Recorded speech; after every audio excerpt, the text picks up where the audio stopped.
Bonjour monseigneur. Bonjour Julien, salut à toi qui nous écoutes et bienvenue dans ce nouvel épisode de la Systémique du Bonheur. Aujourd'hui on te vient avec un tout nouveau sujet. Julien, de quoi qu'on parle? Eh bien, nous allons parler du fait que tu finiras totalement insensible. Bien sûr, on va rentrer dans le détail du pourquoi, du comment de ce titre. Mais avant toute chose, je t'invite à liker, commenter, partager, t'abonner si c'est pas déjà fait. Ça nous permet tout simplement de gagner en visibilité et de faire connaître ce podcast à de plus en plus de monde, impacter le monde autour de nous et autour de toi, par conséquent. Et puis, tu nous soutiens en fait tout simplement dans notre mission. Donc, ce sera très très apprécié que tu prennes ce temps-là pour redonner un peu plus de place à ce podcast. Yes. Ensuite, petit coup de pub rapide comme d'habitude. L'Institut Merlin, que tu connais certainement maintenant déjà, c'est un centre de formation d'excellence en coaching. En fait, notre rôle, c'est vraiment de former et d'accompagner les futurs coachs de demain d'excellence, ceux qui vont faire une différence dans la vie de leurs clients et de leurs clientes, que ce soit à titre personnel ou professionnel, et justement de démontrer toute la puissance que peut avoir l'approche du coaching systémique, alliée à la PNL, la sophrologie, l'hypnose et la psychologie positive. Et bien entendu, comme d'habitude, nous sommes aussi là pour accompagner les coachs qui sont déjà formés, certifiés, mais qui n'auront pas eu malheureusement l'occasion de suffisamment pratiquer, de suffisamment aborder des sujets en profondeur et qui se sentent tout simplement perdus dans leur pratique aujourd'hui pour réussir à atteindre les résultats qui les intéressent. Donc si tu as un projet, si tu as quelque chose que tu as envie de mettre en place par rapport à tout ça, la relation d'aide, même dans le cadre de la thérapie, on est là pour t'accompagner. Donc surtout, n'hésite pas à nous envoyer un petit message, ça nous fera plaisir de faire un point avec toi. Et on est parti. Samir, si t'es OK, pour notre sujet du jour, tu finiras complètement insensible. Exactement Julien, on va venir avec un sujet passionnant. En tout cas, c'est un truc qui nous touche et puis on en a discuté Tout à fait. plusieurs fois ensemble. C'est le problème de la désensibilisation. Alors quand je parle de désensibilisation, c'est le fait que notre cerveau s'habitue au contenu trash qu'il voit au quotidien. C'est-à-dire que le fait qu'il soit Mhm. constamment mis en contact avec des informations violentes, avec des séries violentes, avec du contenu violent, peu importe quel qu'il soit, hein, d'accord? Au fur et à Mhm. mesure du temps, le cerveau s'habitue à du contenu encore plus gore et dégueulasse, et en fait, Mhm. il va aller chercher encore plus loin pour avoir une certaine stimulation. Ça se présente Tout à fait. vraiment dans tout type de contenu qu'on peut regarder, et cette chose peut être énormément problématique. Alors, sur nos habitudes, sur notre Mhm. comportement avec les autres, mais ça peut aussi toucher notre identité, Julien. Ouais, ça peut aller très loin et en fait, tu vois, tu donnes quelques exemples ici, mais ça s'applique vraiment à tout. C'est-à-dire que le cerveau s'habitue à tout. Et en fait, il y a une espèce de, de lassitude qui peut s'installer à force de répétition de certaines informations et même parfois des expériences de vie qui sont compliquées, qui sont douloureuses, mais il y a un niveau où finalement, il y a plus d'engagement, de réaction face à ce qui se produit parce que c'est devenu un petit peu comme une habitude. Et cette habitude qu'on peut prendre par rapport aux choses qui nous arrivent, par rapport aux choses qui se produisent autour de nous, par rapport aux informations qui sont partagées et qui viennent jusqu'à nous, Mmh. en fait, c'est à la fois quelque chose qui est normal et à la fois quelque chose auquel il faut faire attention. Tu prends un exemple tout simple. Tu vas prendre une personne qui vit plutôt en campagne, qui vit plutôt en région, comme on dit ici, donc en dehors des grandes villes, en dehors des grandes agglomérations, et tu les propulses au cœur d'une grande ville ou d'une grande agglomération, et en fait, très probablement que ces personnes-là vont dire: «Oh là là, mais c'est dingue le nombre d'itinérants que vous avez, de personnes sans abri, de mendiants, c'est dingue comment les gens sont agressifs, c'est dingue comment les gens sont speed». Et en fait, tu remarques ça parce que ça fait pas partie de ton habitude. Mais quand tu vis dans une grande ville, quand tu vis dans une grande agglomération où, malheureusement, tu croises beaucoup de SDF, de sans-abri, d'itinérants, tu trouves beaucoup de mendiants, tu trouves beaucoup d'agressivité, tu trouves beaucoup de gens qui sont speed, en fait, tu fais même plus attention. C'est-à-dire que Mmh. ça fait partie de ton décor, et à partir de là, ça devient beaucoup plus normal. Alors ça veut pas Ouais. dire qu'on devient complètement insensible, hein.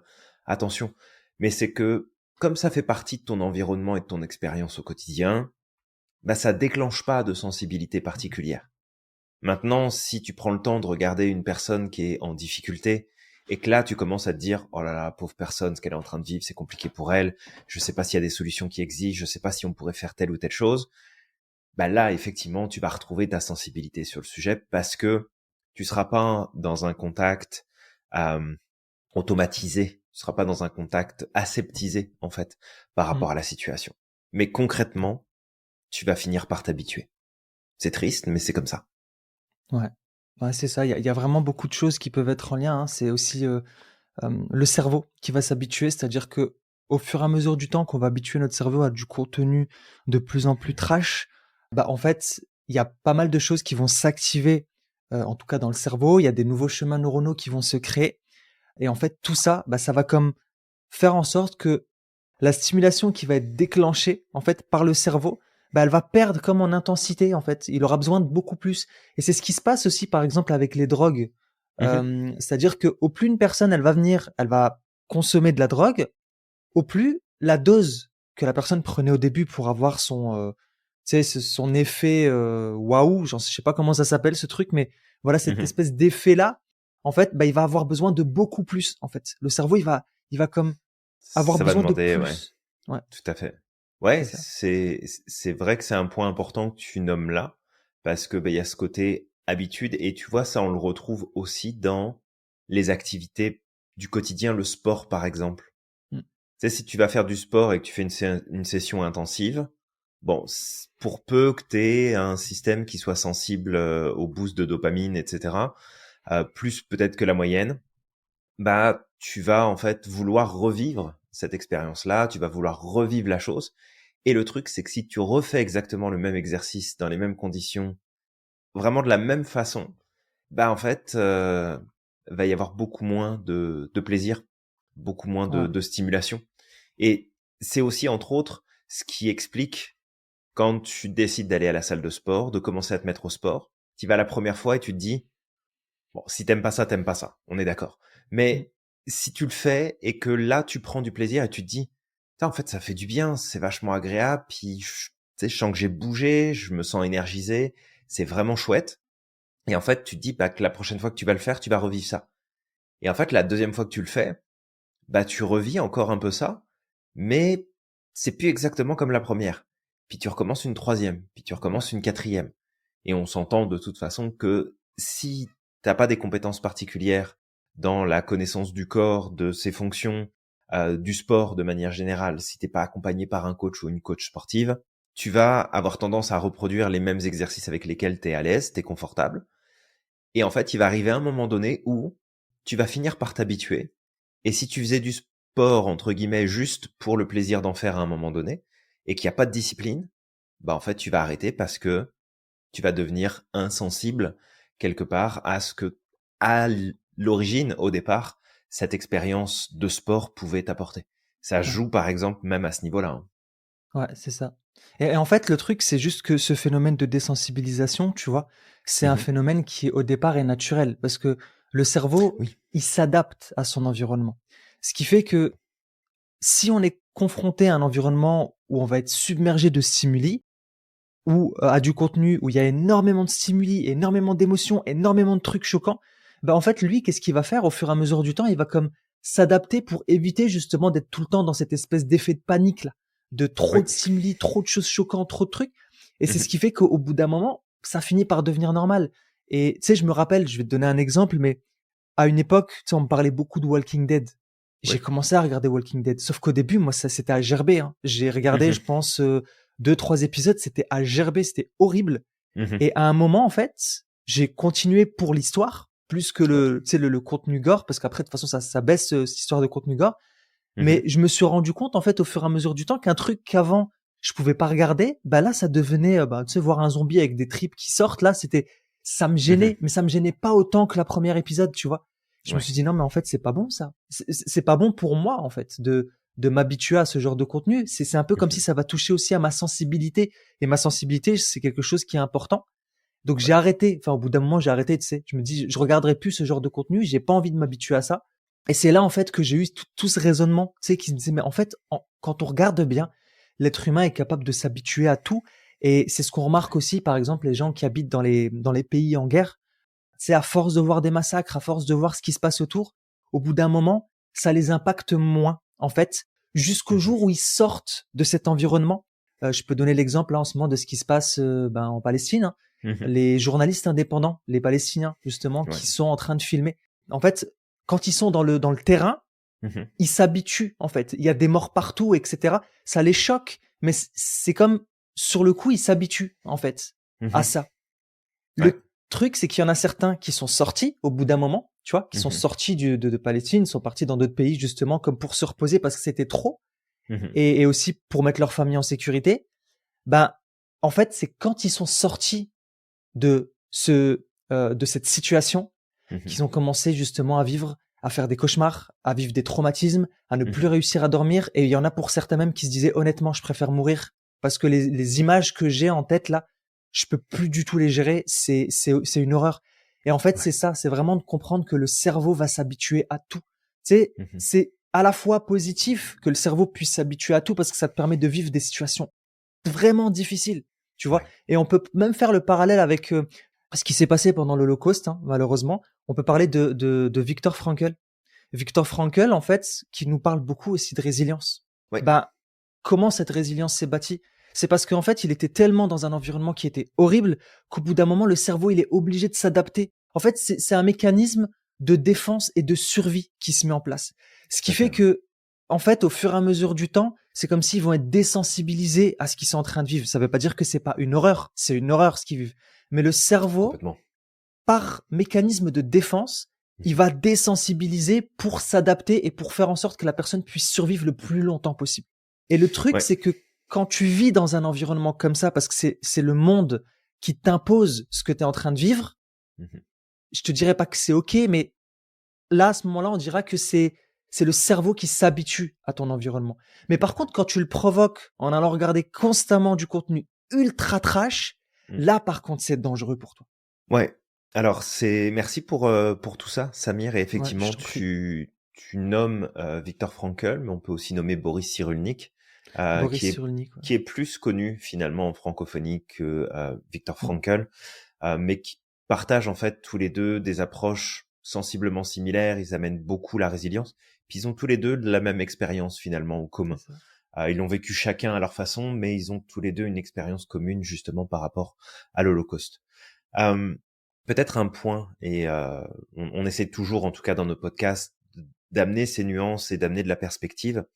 Quand tu parles que, bah, si on prend les journalistes ou les personnes qui sont sur des terrains de guerre et qui voient des massacres tous les jours, qui voient des morts partout dans les rues, etc., Mm. qui deviennent insensibles, en fait, c'est pas que tu t'habitues au fait Mm, que bah mm. ce soit la guerre et Ouais. puis c'est ok, puis c'est pas On grave, puis on s'en vulgarise, fout. bien sûr, ouais. Il y a des gens qui meurent autour, puis personne n'en a rien à taper. Oui. C'est juste que par la force des choses de ton environnement, si c'est toujours les mêmes éléments qui se produisent, t'as une habitude qui va s'installer, et tu le dis très bien, Samir, c'est un mécanisme de défense, mais c'est pas parce qu'il y a cette question d'habitude qu'il n'y a pas de trauma.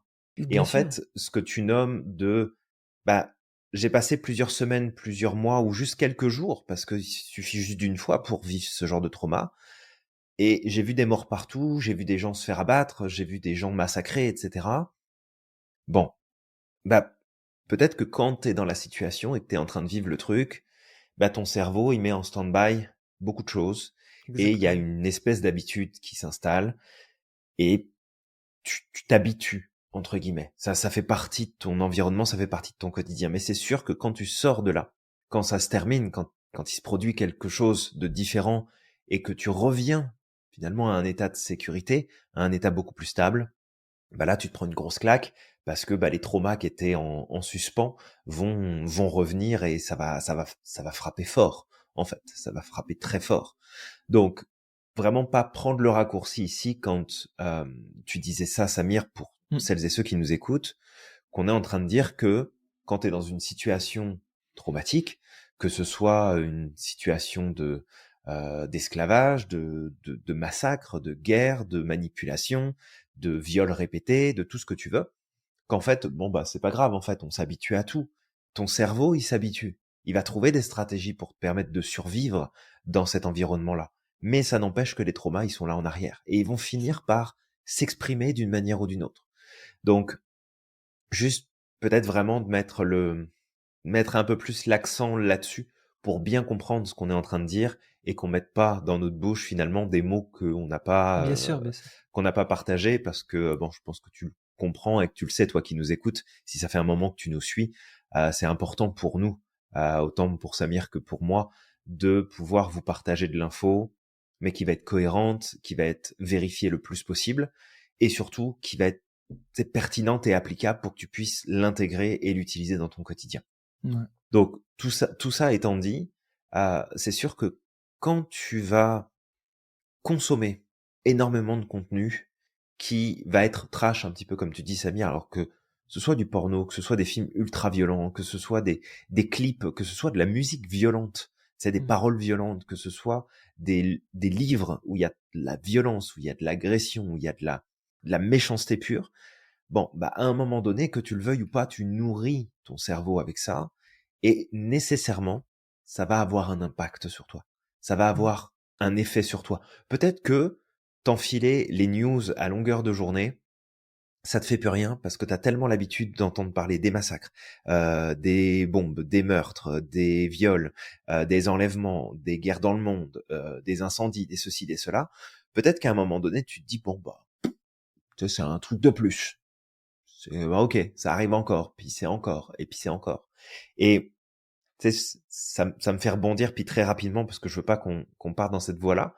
Bien sûr. Mais tu sais, ça me fait penser à toutes ces personnes bien pensantes qui viennent Mmh. te dire, ouais, mais en fait, ça, t'en as plus rien à foutre des gens qui sont en train de crever à l'autre bout du monde. Non, c'est pas que j'en ai plus rien à foutre, c'est qu'à un moment donné, on en parle tellement, on me le montre tellement, on me le rabâche C'est ça. tellement que ça insensibilise. Et comme peut-être c'est un sujet sur lequel j'estime que j'ai pas de pouvoir, que j'ai pas un intérêt particulier. Ça veut pas dire que je n'aime pas ces personnes-là. Ça ne veut pas dire que j'en ai rien à faire qu'ils soient dans cette situation-là. Mais c'est que le sujet, bah, en fait, je le saisis pas, je le prends pas. Et comme je suis pas dans une dynamique où, bah, je m'intéresse en profondeur au sujet, j'essaye de comprendre, j'essaye de trouver des solutions, j'essaye de voir qui est-ce qu'on peut faire bouger pour que ça change. Bah, Mmh. forcément, si j'ai l'information qui m'arrive tous les jours, tout le temps, 15 fois par jour, ben, à un moment donné, c'est comme, ok. Et c'est comme les gens, tu sais, je pense, là, je vais bientôt aller à Paris. Bah, je vais en voir. Alors peut-être qu'il y en aura moins parce que malheureusement, ils vont faire du ménage pour les JO. Mais c'est des mendiants, des gens qui ont rien à bouffer, qui ont pas de toit, qui sont malades, qui traînent dehors. T'en vois tous les jours, t'en vois à tous les coins de rue. Et en fait, si t'as l'habitude de vivre dans cet environnement-là, bah maintenant tu passes à côté. Tu t'arrêtes pas. Tu t'arrêtes pas. Mmh. Tu les regardes pas. Tu les Ouais. écoutes pas. Parce que, bah, il y en a un là, il y en a un peu plus loin, il y en a encore un peu plus loin. Et à un moment donné, bah, par mécanisme de préservation aussi, c'est dire, ok, bah, en fait, ils sont là, puis il y en a partout. Qu'est-ce que tu veux que je fasse? Qu'est-ce que tu veux que j'y fasse? J'ai pas de pouvoir de changer ça. Donc, il y a ce côté habitude qui s'installe. Mais est-ce que ça fait de toi une mauvaise personne pour autant? Non. Comme une personne qui va subir, en fait, des sévices psychologiques, émotionnels, physiques, peut-être même les trois en même temps, et qui continue en fait à rester avec les personnes qui sont responsables de ces sévices, qui continuent à supporter, qui continuent à accepter. Est-ce que ce sont des mauvaises personnes pour autant? Non. C'est le système qui, malheureusement, installe une certaine habitude et une certaine insensibilité. Ça veut pas dire qu'on souffre pas, d'accord, mais il y a une certaine insensibilité dans le sens où tu réagis pas. T'es plus dans la phase de réaction, t'es dans la phase de passivité. Et dans cette phase de passivité, bah, cette passivité-là, ça veut pas dire que tu t'en fous. Ça veut pas dire que t'en as rien à foutre. Ça veut pas dire que c'est pas important. Ça veut pas dire que c'est tout le contraire. Et peut-être un dernier point là-dessus avant que je te laisse prendre la suite, Samir, c'est que, tu sais, des fois, tu peux avoir l'impression que t'es entouré de personnes, puis peut-être même ton conjoint, ta conjointe ou tes enfants, qui peuvent sembler parfois complètement insensibles. Et que tu te dis, mais en fait, ils en ont rien à foutre. Je leur dis qu'il y a Mmh. ça, je leur dis qu'il y a tel truc, et ils en ont rien à foutre. Non, c'est peut-être d'une, parce que t'arrêtes pas de le répéter en permanence, donc ça devient une information qui fait partie du fond, du décor. Et puis deuxièmement, bah, il y a certainement des mécanismes de défense qui les poussent à justement s'éloigner de ça, pas en prendre la responsabilité, pas s'intéresser au sujet. Est-ce que je m'en fous pour de vrai? Non, probablement pas. Est-ce que ça affecte? Très certainement. Mais comme il y a ce côté habitude de bon bah ça fait partie d'eux, mais en même temps c'est inconfortable, mais cet inconfort, bah j'ai comme l'habitude de l'avoir, donc zone de confort entre guillemets, fait que je fais rien, je bouge pas. Ouais. Ouais, exact. Exactement. C'est bien, Julien, aussi d'avoir mis tout à l'heure un peu de nuance par rapport à ce qui avait été dit. Effectivement, pour que ce soit bien compris. Un autre point que j'aimerais bien amener, Julien, par rapport à tout ça, Mhm. c'est par rapport aux besoins de stimulation et d'excitation. Ça, c'est des points qui sont importants chez nous. Le cerveau aime bien être confronté à des nouvelles choses. Il aime bien apprendre. Il aime bien aller chercher plus parfois. Et Mhm. ça peut être aussi, alors pas forcément, mais ça peut être aussi en lien avec la dopamine. Ce qui fait que, bah, au plus tu vas être confronté avec certains types de contenus, au plus pour le cerveau, ça va pas être suffisant. On a parlé des drogues, on a parlé justement du contenu gore. Bah, c'est la même chose en fait. Le cerveau, il va toujours se dire ah, en fait, si tu Mhm. veux, pour retrouver son niveau de dopamine normal, on va vulgariser au maximum, bah, il va avoir besoin de plus. Et Oui. j'ai parlé tout à l'heure rapidement du problème, par exemple, de la pornographie. Moi, c'est un sujet qui me touche parce que je me renseigne beaucoup sur les dangers que ça a sur les enfants. Et moi, ça me touche personnellement. Et j'avais dit, Julien, que je voulais bien faire une formation justement par rapport à ça parce que j'ai déjà eu des parents qui m'ont demandé bah, comment je peux faire pour bloquer tu sais, des sites, etc. Donc, c'est un sujet qui me tient à cœur. Et dans mes diverses lectures, c'est là que j'ai compris aussi en partie pourquoi le cerveau se désensibilise et pourquoi aussi aujourd'hui on arrive dans des sociétés qui sont de plus en plus sexualisées. Pourquoi? Parce que au départ, déjà une image pornographique pour un enfant, par exemple, ça va créer un trauma. Ou même quelqu'un de Oui. plus adulte. Hein. C'est quelqu'un qui est pas prêt, qui tombe ça pour la première fois. Le cerveau comprend pas. Donc ça Tout à fait. crée des traumas. Surtout la première fois que ça a été visionné. Le truc, c'est qu'après, au plus tu vas être confronté, au plus le cerveau, tu sais, ce que tu regardais au départ, ça va être comme, c'est ok, tu vois. Et Mhm. après, ça va être comme, bah, tu veux plus? Va regarder pire. Et en fait, il y a des gens qui vont basculer. Je vais dire un truc qu'il faut bien comprendre parce qu'il y a le trouble, mais il y a aussi d'autres choses. Les personnes qui regardent constamment ce genre de Mhm. contenu ont Mhm. des risques de tomber sur du contenu hyper gore, hyper trash, voire même à basculer dans ce qui est en rapport avec la pédophilie. J'ai déjà lu ces choses-là, des témoignages dans des bouquins de Ok. personnes qui étaient tellement confrontées et tu sais, ils sont vraiment tombés dans l'addiction, qui regardaient. Ça veut pas dire que quelqu'un qui est addict à ça va basculer dedans. Mais il y a Non, non, certaines faut bien personnes, faire la distinction. Ouais, voilà, complètement.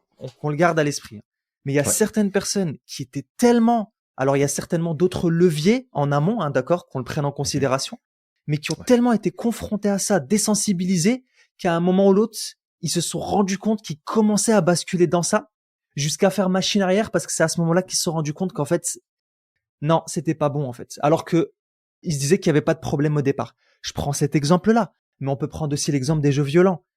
Et je le dis encore une fois, c'est pas parce que tu joues à des jeux violents que tu es quelqu'un de dangereux. Non, encore une fois, Complètement. ça dépend de ton degré d'exposition à ce genre de contenu. C'est surtout Mhm. ça, d'accord? Qui va faire que ça peut être dangereux ou pas. Ok? Ouais.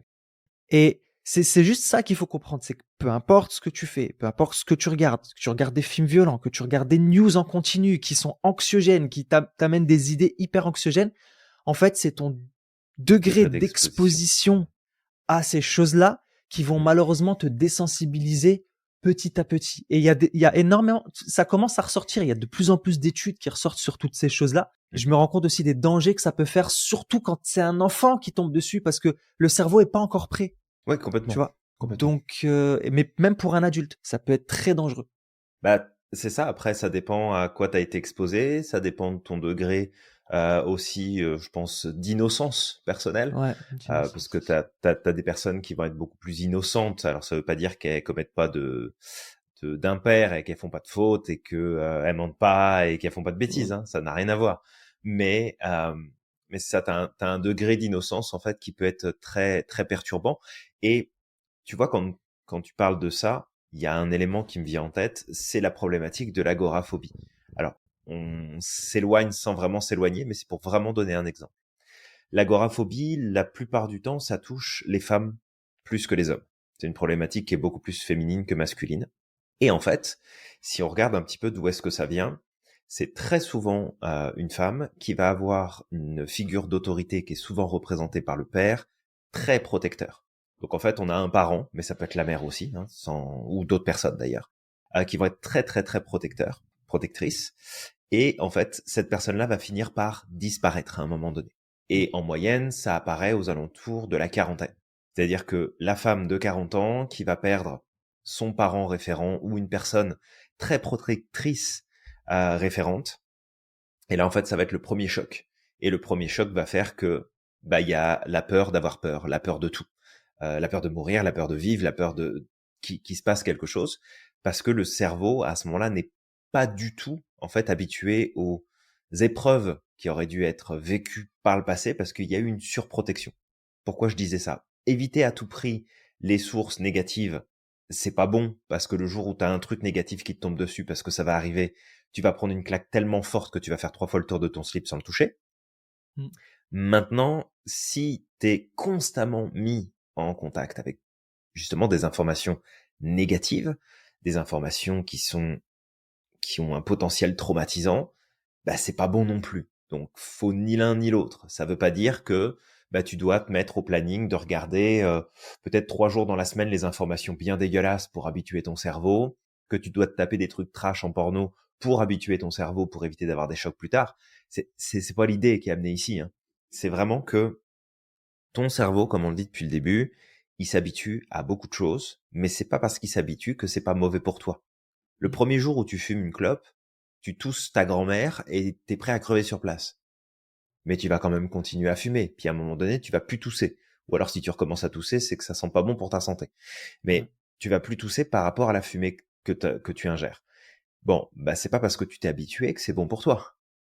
C'est comme l'alcool, si t'en prends un petit peu, tu vas un petit peu trop loin, tu vas avoir la gueule de bois le lendemain, tu vas peut-être vomir tes tripes dans les toilettes, c'est possible. Mais si tu le fais tous les jours, à un moment donné, tu vas plus avoir cet effet-là.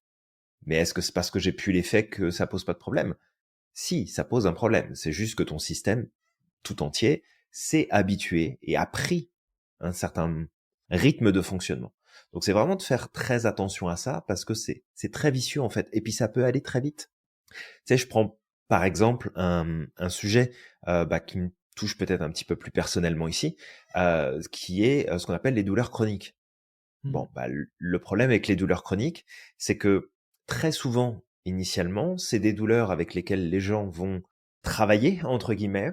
Ils vont prendre des traitements, ils vont essayer et en fait, plus le temps va avancer, plus ils vont se faire une raison. Plus ils vont se dire, bon, de toute façon, j'ai mal, c'est comme d'habitude, ça change pas, et ils vont s'habituer. Et en fait, on arrive à un moment donné où on a tellement pris l'habitude d'avoir mal que la douleur devient chronique à ce moment-là. C'est-à-dire qu'elle va revenir, pour un oui ou pour un non, sur des périodes plus ou moins courtes. Et il n'y a plus vraiment grand-chose que tu peux faire souvent sur ce genre de douleur parce que, en fait, t'as mal, mais il y a peut-être aucune raison d'avoir mal, mais la douleur, elle revient, puis elle se représente, puis elle repart. Pourquoi? Parce qu'en fait, t'as eu un niveau de tolérance beaucoup trop important au départ face à cette situation. Fait que tu t'es habitué, t'as fait avec, t'as dealé avec, et à un moment donné, ça s'est transformé en quelque chose de beaucoup plus gênant parce que ça s'installe sur le temps et que là, tu peux plus faire grand chose. Donc, c'est vraiment ce principe-là, c'est de te dire, il y a des choses que tu tolères dans ta vie. Est-ce que ça vaut vraiment le coup que tu les tolères et est-ce que c'est vraiment si important que ça, que tu leur laisses de la place? Et il y a d'autres choses que tu vas pas tolérer et desquelles tu vas t'éloigner le plus possible, mais où c'est problématique aussi, parce qu'un jour ça va te revenir en pleine face, et là, ça va être beaucoup plus compliqué. Donc c'est toujours pareil, hein, on est toujours dans cette dynamique, hein, Samir, et même à l'Institut, cette notion de milieu juste, d'équilibre. Cette souplesse et cette élasticité entre les pôles qui peuvent exister dans notre mode de fonctionnement, où en fait, plus tu es élastique, d'accord, plus tu es souple dans ta manière de fonctionner, dans tes stratégies cognitives, moins tu as de chance en fait d'être victime d'éléments qui vont ressortir de ton système, de tes réactions, de tes comportements, qui t'amèneront dans une direction qui va être mauvaise. Donc les extrêmes, on les oublie, ça sert à rien, on gagne en souplesse, mais on garde aussi en tête que on est responsable, en grande partie, finalement, de ce qu'on va tolérer dans le quotidien et qui va finir par devenir une habitude. On va y être insensible, donc en fait, on va sortir des réactions, mais ça se trouve, c'est en train de nous flinguer complètement notre équilibre psychique, notre équilibre émotionnel, notre équilibre comportemental. Vraiment de faire très très attention à ça. Ouais, c'est ça. D'ailleurs, justement, moi, c'était le truc sur lequel je voulais embrayer avant de donner peut-être des astuces ou Mmh. des outils, justement, pour reprendre le contrôle si toi, t'es tombé dedans. Et il y a de fortes chances, hein, aujourd'hui, de toute façon, il y a tellement de contenu. C'est aussi pour nous, tu sais, c'est pas un hasard si aujourd'hui, on se retrouve avec du contenu de plus en plus gore, de plus en plus sombre. Même les Mmh. films, hein, comme tu le disais, Julien, deviennent de plus en plus sombres. Je veux dire, au cinéma, à la télévision, et cetera. Ouais, C'est que c'est complètement. aussi, un outil de manipulation. Voilà, Bah, on je vient trouve jouer sur nos bah, peurs. ouais, personnellement, je trouve ça très dommage. Il y a des films qui sont très intéressants, Mmh. mais alors je sais pas, c'est peut-être mon côté bisounours, j'en sais rien. Moi, j'aimerais bien vivre dans un monde de licornes et de bisounours, ce serait cool. Mais j'ai quand même pleinement conscience que ça n'existe pas et que le mal existe dans le monde, hein, le mal avec un grand M. Mais, euh, mais c'est ça, après, c'est aussi représentatif de la dynamique d'une culture, de la dynamique d'une société, où finalement, bah, si tu vois que dans l'art, que ce soit l'art cinématographique, l'art visuel, l'art auditif, donc la musique, la chanson, etc., si tu te rends compte qu'il y a de plus en plus de choses qui sont dramatiques, qui sont noircies, qui sont sombres, qui sont agressives, qui sont violentes, bon, bah, c'est aussi représentatif de c'est quoi qui se produit dans l'inconscient collectif, c'est quoi qui est installé dans la conscience collective. Et perso, j'aime pas trop la direction dans laquelle ça va. Mmh. Bon, après, on agit, nous, de notre côté, et on travaille fort avec l'Institut pour remettre de l'équilibre. Maintenant, maintenant, au-delà de notre rôle peut-être de rebelle par rapport à tout ça, bon, on sait qu'on a un impact qui a toute sa limite aussi. Mmh. Mais ouais, c'est un bon point que t'amènes. Ouais. Tu mets en lumière un truc intéressant là. Mmh. Merci Julien. Alors juste rapidement, les conséquences que ça peut avoir sur nous, Mhm, diminution de l'empathie. Parce que forcément, au plus on est exposé à ce genre de contenu, au plus ça devient normal pour nous et au plus on va avoir des difficultés à se connecter à nos émotions et à se connecter justement à notre empathie. Ensuite, il y a l'augmentation de l'agressivité. Bah mhm, forcément, puisque au plus on va regarder du contenu violent, être exposé à du contenu violent, dans les jeux vidéo, c'est pareil. Quelqu'un qui est tout le temps sur des jeux vidéo violents, avec du sang, avec du ceci et de cela, bah, s'il est trop confronté à ça, ça peut avoir mhm. des conséquences. D'accord? Vraiment, ça peut vraiment avoir des conséquences. En fait, là-dessus, bah, j'ai un point que je voulais évoquer tantôt, et puis là, il vient vraiment de revenir. C'est que, encore une fois, tout est une question de tempérance, de mesure. C'est ça, c'est ça. Euh, C'est-à-dire que si tu veux passer une après-midi à jouer à ta console et puis à jouer à un jeu violent, je veux dire, il y a pas de problème là. Si tu as envie de jouer très régulièrement, je sais pas moi, Counter-Strike, Fortnite, à des jeux d'horreur ou autre, en fait, on s'en fout. On C'est s'en pas le fout. problème. C'est-à-dire que l'élément en lui-même n'est pas problématique, c'est ton niveau d'exposition, comme tu disais, Samir, C'est ça. l'implication que tu mets dedans, l'attachement que tu vas mettre à cette Mm. activité-là, à ce lien-là. Mais il y a un point qu'on n'a pas encore évoqué depuis tout à l'heure et qui est vraiment essentiel, c'est que tous ces éléments-là, ils vont avoir un impact démultiplié si jamais il y a d'autres facteurs qui viennent s'associer. Et un des facteurs très importants, un des facteurs centraux finalement de ça, c'est ton isolement social. Si jamais tu es en haute consommation et que tu associes, quelle que soit la consommation, d'accord, les news, des bouquins, des films trash, des jeux vidéo violents, etc., et que tu viens associer l'isolement social, là tu Oui. Mm. démultiplies en fait la problématique.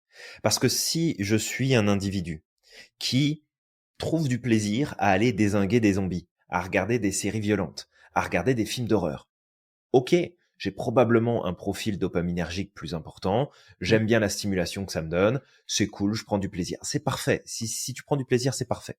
Mais si, à côté de ça, j'ai un environnement social qui est stable, je rencontre régulièrement mes amis, j'ai une famille ou des proches, ou une famille de cœur sur qui je peux compter. Je suis en interaction avec tout un tas d'autres personnes. Je sais m'adapter en fait à la société. Je sais prendre ma place. Je sais communiquer. Je sais échanger. Il n'y a pas de problème. C'est souvent, euh, moi, ce qui me fait sourire, c'est la réaction d'une personne qui va en voir une autre parce que elle est habillée tout en noir, parce qu'elle est gothique, parce que ça te donne l'impression d'être un biker, tu sais, super méchant, baraqué, gros tatouage, machin et tout. Ça se trouve, c'est des gens qui sont super sympas et qui seraient les premiers à te Mais sauver. grave. Mais D'accord? grave. C'est vraiment. Donc, je te dis pas d'aller nécessairement vers ces personnes-là et de prendre des risques inutiles, mais ça se trouve, c'est la personne qui est habillée, son petit costard, son petit tailleur, tout bien, tout propre, qui va te foutre un couteau dans le dos au coin de la rue. T'en sais Mmh. rien du tout. D'accord? Donc, l'habit fait pas de moine, puis jamais, vraiment. Mais c'est vraiment de comprendre que si jamais tu t'isoles et que tu surconsommes justement ces sources de d'informations, d'expériences, de sensations qui sont violentes, qui sont intenses, là en fait c'est là que le problème va se poser. C'est là que ça va être compliqué. Donc peut-être que si toi qui nous écoutes, t'as un enfant, t'as un ado, et tu te rends compte que bah ton ado il passe beaucoup de temps sur les jeux vidéo, puis les jeux vidéo qu'il utilise c'est des jeux qui sont violents. Tu peux te dire, ah ouais, mais il y a peut-être un problème, machin et tout. Regarde aussi son environnement social. Est-ce qu'il est isolé? Il n'est pas isolé. Est-ce que il sort régulièrement? Est-ce qu'il va voir ses potes? Est-ce qu'il échange? Est-ce qu'il communique? Ou est-ce qu'il est constamment derrière son écran? S'il est constamment derrière son écran, attention. C'est certainement qu'il y a autre chose derrière, puis il y a une problématique et il faut la prendre en compte. Mais s'il y a un équilibre qui se fait, dans ce cas-là, l'impact que va avoir le type de jeu vidéo, le type de film, le type de série, le type de livre sera grandement minimisé. Donc faut pas partir en guerre contre justement ces C'est différents ça. éléments, mais c'est vraiment de voir qu'il y a aussi d'autres facteurs auxquels il faut vraiment prêter attention. Parce que Ouais. sinon, on pourrait très bien se dire à l'issue de ce podcast, ok, on va fonder des associations, on va créer une fondation, on va faire fermer toutes les entreprises qui créent des vidéos, des jeux vidéo qui sont violents, on va fermer toutes les maisons de production de films qui font des films qui sont violents, on Bien ferme sûr. toutes les maisons d'édition de musique qui créent et qui supportent des artistes qui sont violents dans leur discours, dans leurs paroles, dans leur musique, mais dans ce cas-là, il n'y a plus rien. Mmh. Enfin, je veux dire, tu fermes tout, là. C'est la prohibition fois 10 millions. C'est Donc, ça. ça sert à rien. Et en fait, ça ne changera pas la problématique. La problématique, en fait, il y a des éléments de comorbidité qui sont beaucoup trop importants et qui ont un impact beaucoup plus grand qu'il faut prendre en compte justement par rapport à tout ça. Et du coup, je voulais partager ici le côté relation sociale. C'est très important. Ouais, ça c'est important L'individu, effectivement. l'être humain est un animal social. Il n'est pas fait pour être tout seul. Et Mmh. quand il est tout seul, il fait de la merde. Quand il est plus en contact avec le monde, avec la réalité, avec les autres, avec son groupe social. Bon, si son groupe social est pas complètement fucké, ça c'est un autre problème. Mais s'il a un groupe social à peu près équilibré, d'accord, et puis hétérogène, bon bah dans ce cas-là, on est bon. Mais si t'es isolé et qu'en plus tu bombardes ta tête de toutes ces saloperies, clairement, je donne pas cher de ton équilibre psychique. À mon avis, tu vas décompenser à un moment ou à un autre, puis ça va pas être drôle. Là. C'est ça. C'est ça. C'est sûr que tu sais, je dramatise un peu volontairement, mais c'est pour créer aussi le déclic, pour qu'on prenne Ouais, c'est conscience important. aussi de ce genre de choses, C'est important. mais de comprendre que oui, c'est comme comme on l'a mentionné pour les jeux vidéo, etc. C'est pas pour autant qu'il faut arrêter. Julien, tu sais, on joue aux jeux vidéo, y a Ah mais aucun nous on est souci. accro, hein. Dès qu'on fait plus de podcasts ou qu'on est plus en live, on est avec la manette de la PlayStation entre les mains, quoi. Bah oui, oui, j'ai même pas de Regarde, j'ai des PlayStation en ampoules plus, sur les c'est ça doigts. le pire. Non, je déconne. Mis à part le jeu Pokémon, tu sais, moi, une fois tous les 6 mois. Ou alors Ouais, bah Super ça, Mario, allez, à la rigueur. c'est ça, une petite partie d'un jeu vidéo Bah oui, X ou Y, là, peu importe. De temps en temps, ça peut être cool, bah ça parce fait qu'on du a grandi bien. aussi avec ça. Donc ça fait partie de notre génération et puis on a pris du plaisir à. Mais euh, mais mais c'est ça, c'est que ça occupe pas tout le temps. Faut pas que ça devienne une addiction, puis il faut pas que ça t'isole. C'est ça, en Sinon là, fait, il y a plein de oui. facteurs. Ouais. Ouais. C'est le cumul des facteurs qui va faire qu'à un moment ou l'autre, ça va être dangereux ou pas. Parce que autant tu Mhm. vas être confronté à du contenu violent, mais qu'à côté, tu as un environnement qui est stable, tu sais, tu t'isoles pas, tu as quand même une vie qui est assez équilibrée. Tu sais, si jamais tu franchis un certain cap, il y aura toujours tes Mhm. valeurs, il y aura toujours en fait cette stabilité-là qui va te rappeler à l'ordre. Dire, ah non, là peut-être j'ai un peu franchi, tu vois, j'ai franchi un cap, Tout à fait. faut que j'arrête là. Mais Ouais, par contre, complètement. si t'es seul, si au bout d'un moment, bah, le fait d'être seul, ça va aussi causer certains problèmes, tu sais, un déséquilibre en tout cas chez toi. Ouais. Si derrière, ben, tu sais, tu manges en plus de la merde, tu te reposes Mhm. pas. Il y a vraiment plein de facteurs. En fait, si tu les cumules, bah, à un moment ou l'autre, là, ça va devenir hyper dangereux. Donc, Oui. mais de quand même garder à l'esprit que ce contenu violent peut être dangereux et de s'observer, de voir dans quelle mesure toi aujourd'hui en fait si tu consommes du contenu violent, Mhm. ben ça t'impacte au quotidien. Est-ce que tu sens que ton empathie est en train de baisser? Est-ce que tu te sens moins empathique que d'habitude? Des fois, il y a des gens qui me disent ah c'est bizarre, je suis moins empathique que d'habitude. Ben regarde peut-être un petit peu ton environnement. Mais quand je dis ton environnement, c'est plein de choses. Hein. Ça va être regarde qu'est-ce qui a changé peut-être entre avant et maintenant. Est-ce que tu te reposes suffisamment? Mhm. Est-ce que tu es avec des personnes qui sont positives pour toi? Est-ce que tu Mhm. regardes du contenu violent? C'est vraiment Ouais. toutes ces choses-là. Si tu prends tous ces facteurs, tu pourras peut-être te rendre compte de qu'est-ce qui se passe aujourd'hui et qui fait que Tout à fait. potentiellement tu es moins empathique, par exemple. Ou si peut-être aujourd'hui tu es beaucoup plus nerveux, tu es beaucoup plus violent, ou tu te sens beaucoup plus violent. Et aussi, s'il y a cette espèce d'addiction de recherche de contenu de plus en plus trash, si tu sens que ah non, j'ai besoin de regarder du contenu de plus en plus trash. Là, ça peut être un peu problématique. Moi, je me rappelle une fois, Mhm. je me rappelle, c'était quand j'ai travaillé dans l'ancienne boîte. Il y avait un mec qui aimait bien le contenu trash, tu vois. Et à un moment, il me parlait d'un film. Mais honnêtement, c'est irregardable. Hein. C'était un contenu hyper trash. Je sais même plus comment ça s'appelle. Ou c'était, tu sais, c'est filmé en caméra première personne là, où Ok. des gens qui vont dans une espèce de forêt rencontrer des indigènes, où il y a du cannibalisme. Enfin, tu vois. Et le mec, il m'a Ok. raconté l'histoire. Je dis mais comment tu peux On regarder ce va genre de éviter les choses, détails. tu vois. Ouais, voilà, vraiment. Franchement, faut éviter. Il y a eu beaucoup de scandales d'ailleurs autour de ce film-là. C'est ce qu'il m'avait expliqué d'ailleurs. Et, euh, et en fait, c'était comme, mais comment tu peux regarder? Et en fait, le mec, il est en recherche de ce genre de contenu de plus en plus trash. Là, ça peut être dangereux, en fait. Tu vois, parce que tu te rends compte que ton système, là, il a besoin d'aller chercher plus loin. Et c'est pas quelque chose de positif, en fait. Donc, juste observe-toi, regarde-toi, en fait, ton juste milieu à toi, en fait. Est-ce que ça te dérange? Est-ce que tu sens qu'il y a des choses qui sont en train de changer? Est-ce que ça peut être problématique pour toi au quotidien? Et à ce moment-là, remets-toi en question et pose des actions. Et c'est peut-être là aussi où on va amener des outils avant de terminer, Julien. Mhm. Quel genre d'outils? Bah, le premier, on en reparle encore une fois, il est central, il revient tout le temps, on l'invite à chaque podcast, c'est la reconnaissance déjà de la Mhm. problématique, de s'auto-observer, de regarder justement à quel niveau tu es aujourd'hui, quel type de contenu tu regardes, est-ce que tu es en contact avec du contenu ultra gore, est-ce que tu aimes ça, est-ce que tu es en recherche de contenu de plus en plus gore. Donc déjà ça c'est la première chose. Ouais, te Si tu as cette surveiller. problématique-là, de le reconnaître et de regarder un petit peu aussi quelles sont les conséquences que ça a sur toi aujourd'hui par rapport Mm. à avant. Ouais, D'accord? bah peut-être juste en évoquer quelques-unes. Hein. Ouais. Tu l'as déjà fait, mais ça va être ton niveau de concentration, ton niveau de Ouais. procrastination, ton niveau de passage à l'action, ton niveau d'engagement dans L'empathie. tes relations sociales, la qualité de ton sommeil, la qualité de ton Ouais. alimentation, l'énergie en fait que tu as tout simplement dans L'énergie. le Ouais. quotidien. Il y a tellement de facteurs que tu peux observer où tu peux te dire, ok, bah quand je suis vraiment fatigué, quand je suis angoissé, quand je suis stressé, quand je suis agacé, Mm. quand j'ai pas bien dormi, quand ceci, quand cela, bah, c'est marrant, j'ai plus tendance à aller vers. Ok, bon bah maintenant tu sais ce qu'il te reste à faire. Tu sais, c'est conjuguer la diminution de ta consommation avec l'augmentation des sources de repos, de bien-être, de positif, d'échange, de connexion, le plus possible. Ouais.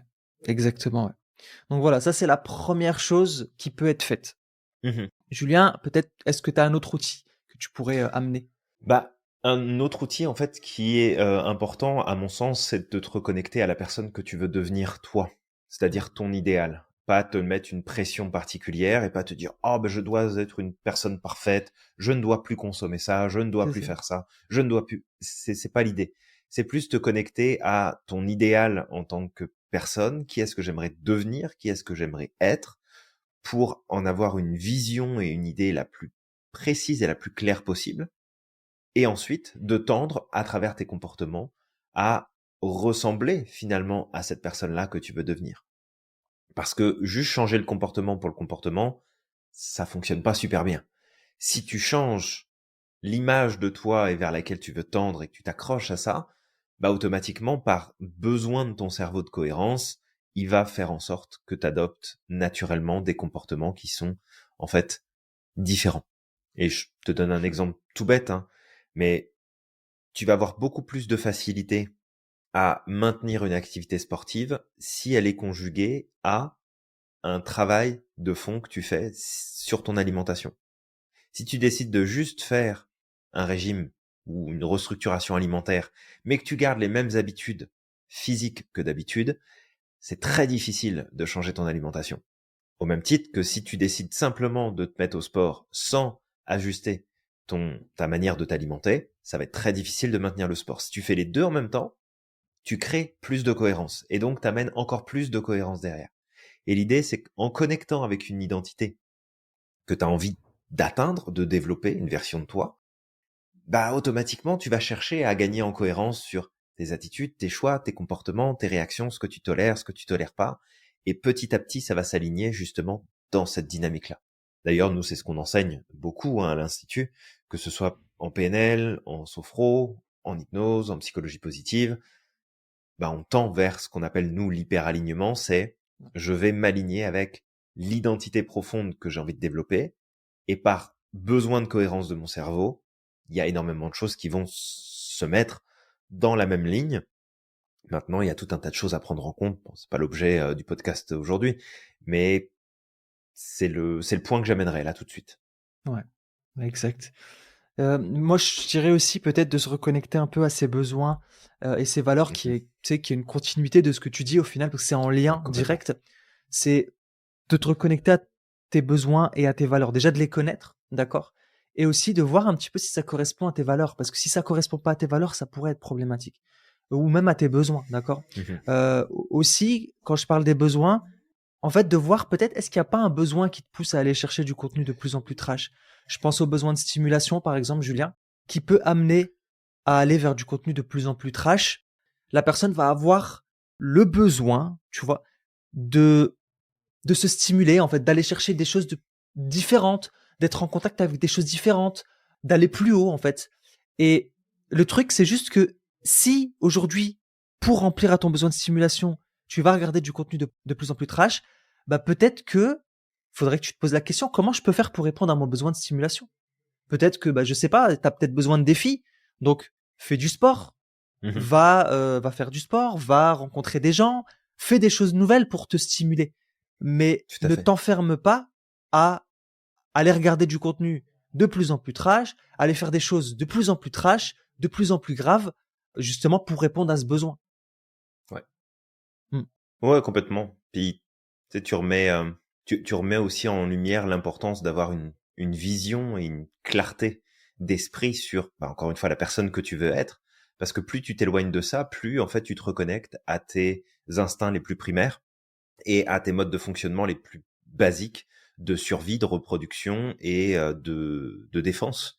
Ouais, Donc, tu sais, si t'as pas envie de finir comme un gros viking dégueulasse qui va sauter sur tout ce qui bouge ou de devenir ultra agressif avec tous les gens qui t'entourent, bah il faut aussi que tu reconnectes à une meilleure version de toi et que tu c'est ça. t'intéresses à quelque chose qui est plus important que toi, qui te dépasse toi, dans juste ton petit nombril, ta petite identité, et te connecter à quelque chose de plus grand parce que c'est ça, on a besoin d'être connecté à plus grand, on a besoin d'être connecté à un groupe, à une identité qui est plus grande que la nôtre. Donc, en stratégie, ce que je proposerais ici, c'est travaille, en fait, tes qualités de connexion sociale, d'interaction avec les autres. Travaille dessus. Si t'as l'impression que tu sais pas communiquer, que tu sais pas connecter, que tu sais pas comment gérer les relations sociales, travaille dessus, prends des cours, suis des formations, c'est pas ça qui C'est manque. ça. T'as du contenu en masse sur internet qui t'aide à avancer là-dessus. T'as plein de bouquins qui sont super intéressants sur le sujet. T'en as un d'ailleurs, si jamais tu ne l'as jamais lu, le truc de base, je pense que tout le monde devrait lire au moins une fois dans sa vie, c'est l'art de se faire des amis de Dale Carnegie. Tu lis ça, déjà ça va te donner énormément d'éléments pour bâtir des relations sociales qui sont beaucoup plus saines, beaucoup plus stables, beaucoup plus intéressantes. Et si tu fais ça, bah tu vas te rendre compte que ça va devenir de moins en moins intéressant finalement d'aller chercher du contenu trash. Ça va être de moins en moins intéressant d'être planqué dans ton salon devant ta console de jeu à longueur de journée. Tu vas automatiquement répondre à d'autres choses qui sont plus importantes, qui ont plus de valeur. Tu prendras certainement toujours du plaisir à te poser avec un bol de chips devant la télé en train de regarder un film un peu gore parce que t'aimes ça. Puis c'est ok. Mm. Mais connecte avec le monde. Connecte avec les autres. Crée-toi un réseau social qui est solide, qui est stable, où il y a des interactions. Reste pas dans ton coin. Ça, c'est Ouais. important. Vraiment, ça va être hyper important. Peut-être si je devais amener un dernier point, Julien, Mhm, ce serait aussi peut-être de recréer un équilibre. Du coup, mhm. si tu consommes trop de ces choses-là, peut-être de réduire un petit peu, tu vois. Je vais te donner l'exemple parce que c'est pareil, je reparle de ça parce que c'est vrai que je l'ai toujours pas fait cette formation, mais il faudrait que je la fasse un jour ou l'autre. Je parlais de la pornographie, des dangers surtout sur les enfants et du risque Ouais, d'addiction dans le temps, ouais. surtout au plus un enfant va être confronté jeune à ce genre de merde. En fait, c'est que ce qui revient souvent, par exemple, comme stratégie, c'est tu as été désensibilisé, tu vas te resensibiliser. Tu vas aller Mhm, dans l'autre sens. Si tu as tendance à regarder des choses hyper trash, tu vas réduire au fur et à mesure du temps. T'arrêtes pas d'un coup parce que ça va être compliqué pour toi. D'accord? Arrêter d'un coup, c'est pas une stratégie qui fonctionne tout le temps. Très rarement. Ça dépend des gens. Il y a des gens sur qui ça mhm. peut fonctionner, mais pour beaucoup, beaucoup de monde, ça peut être décourageant, en fait, Ouais. de d'arrêter parce que c'est comme je veux arrêter d'un coup, mais j'y arrive pas. Donc après, en fait, ça va créer une frustration. Tu vas retomber dedans comme pour peut-être te déconnecter de tes émotions, etc. On Mhm. sait, parce qu'il y a toujours faut savoir que derrière ces comportements-là, le fait d'aller chercher du contenu plus trash, etc., il y a une intention positive pour soi-même. Donc c'est bien aussi de la connaître. Ça m'amène ce point-là qui vient de popper. Du coup, de connaître l'intention positive derrière. Mais du coup, ça va être juste de réduire au fur et à mesure du temps, pas arrêter d'un coup pour se reconnecter peut-être à cette version de soi qui est meilleure. D'accord. Donc voilà, je le dis assez rapidement, mais j'espère que ce sera suffisamment compris. J'ai l'impression en tout cas que dans cet épisode de podcast qu'on a produit ici, bon, déjà on aborde un sujet qui est important, ce Mm. côté que le cerveau va se désensibiliser de beaucoup de choses si on fait pas attention, mais que ça ne nous prévient pas des risques de trauma et de déséquilibre que C'est ça peut ça. occasionner. C'est absolument pas une barrière, c'est juste que le cerveau s'habitue à jusqu'à ce que ça pète, jusqu'à ce que ça produise un effet. Et là, Mm. souvent, c'est beaucoup plus compliqué à gérer parce que ça s'est tellement accumulé que il y a ça qui se produit. Donc déjà il y a ça. Et puis on a quand même donné des pistes ici qui sont clés sur ok, fais attention, attention à ta consommation, attention à tes relations, attention à tes habitudes, C'est ça. modifie-les petit à petit, cherche pas à tout changer d'un seul coup, vas-y progressivement, réajuste, observe-toi, développe nous ce qu'on appelle la métacognition, ta propre capacité à réfléchir à toi-même, à tes propres comportements, tes propres pensées, pour prendre du recul, essaie d'aller le plus possible vers ça. Et je pense, après tu nous le diras, toi, en commentaire, si jamais il y a des éléments sur lesquels t'aimerais qu'on revienne, qu'on reprécise, qu'on explore plus en profondeur, qu'on t'explique plus en profondeur, tu nous le mets en commentaire, puis ça nous fera vraiment plaisir de faire un deuxième, peut-être un troisième, un quatrième épisode s'il faut, sur ce sujet-là. Parce qu'encore une fois, nous, on fait en sorte d'amener un maximum de sujets autour de la psychologie humaine, autour des comportements, autour en fait des facteurs systémiques qui permettent d'augmenter le bonheur, d'augmenter le bien-être, d'augmenter la progression personnelle. Mais s'il y a des éléments sur lesquels tu as besoin qu'on précise, qu'on aille plus loin, ça nous fera vraiment grand plaisir de prendre ce temps-là, justement. Donc voilà, toi qui nous écoutes, commente ce podcast, dis-nous un peu ce que t'en penses. Peut-être que t'es pas d'accord avec nous et c'est correct, d'accord, il y a aucun souci avec ça. Nous, on t'amène notre vision, on t'amène aussi un peu parfois le fruit de nos recherches, de ce qu'on peut lire, de ce qu'on peut regarder, de ce qu'on peut observer. Mais tu sais, on dit pas non plus qu'on a raison à 100%. C'est aussi pour ça qu'on amène de la nuance. C'est aussi pour faire Mm. comprendre, te faire comprendre en tout cas, que c'est beaucoup plus large que ce qu'on peut t'amener, que la compréhension qu'on peut t'amener aussi, qu'il y a beaucoup, beaucoup de Tout à choses fait. qui peuvent être en lien et que c'est pas inscrit dans le marbre. Ça, c'est du cas par cas. C'est en fonction des personnes, c'est en fonction de plein de facteurs. Donc voilà, juste commente ce podcast, dis-nous ce que t'en penses, like, partage également si tu sens que ça peut être utile pour d'autres personnes, si tu connais des gens autour de toi, peut-être qui sont confrontés à du contenu ultra gore, qui sont en recherche de ça en tout cas, et que ça peut peut-être être négatif pour eux à ce moment-là. Donc partage au maximum. Julien, je ne sais pas si tu as quelque chose à ajouter avant de finir, de Non, conclure. comme d'habitude, on pourrait continuer d'explorer ce sujet-là, d'insister sur différents points, mais je crois vraiment qu'on tient les éléments essentiels ici. On reviendra possiblement d'une manière transversale, probablement, sur le sujet dans Ouais, d'autres podcasts. On a déjà évoqué quelques éléments dans des podcasts précédents, de toute façon. c'est Donc ça ça. vient comme renforcer et apporter toujours plus de valeur. Donc en tout cas, on espère vraiment du fond du cœur qu'avec ce nouvel épisode, on t'a apporté justement de la valeur, que ça t'a permis de remettre des choses en perspective, de comprendre plus de choses sur toi, sur les autres, sur le fonctionnement de l'individu. Et puis, on va te retrouver très bientôt pour un prochain épisode. Je vais t'inviter à croire au maximum en ton potentiel et de ne pas oublier d'être extraordinaire chaque jour. N'oublie pas non plus à quel point tu es magique et que tu as le pouvoir de réaliser absolument tout ce que tu souhaites. Et on te dit À la prochaine.